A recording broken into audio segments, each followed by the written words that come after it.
Could this be the battle that derails Emmanuel Macron?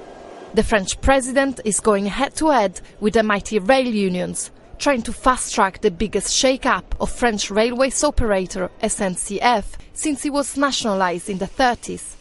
They're responding with threats of strikes that could paralyse the country. Macron is trying to abolish the special employment status enjoyed by rail workers, a job-for-life contract with automatic annual pay rises and a right to retire years before most other French workers. The railway does need reform, and it is being opened up to foreign competition in the coming year. But it's a hard pill for many people who work in that industry to swallow.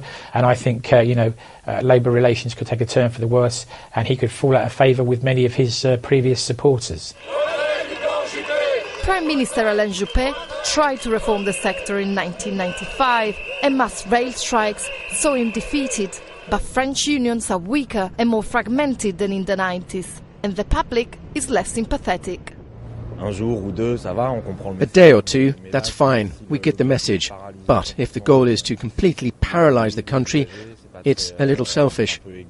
Macron is betting that the prospect of an economic improvement will sway support his way. We are seeing the French economy picking up, and people are very optimistic that it can pick up further if he can pass more reforms through. He has much bigger plans ahead which should make the economy more open and competitive and flexible, which ultimately should lead to higher growth rates. In more reform talks, Macron is meeting Germany's Angela Merkel in Paris. His appetite for a deeper Eurozone overhaul is likely to meet strong resistance once again, this time from across the border.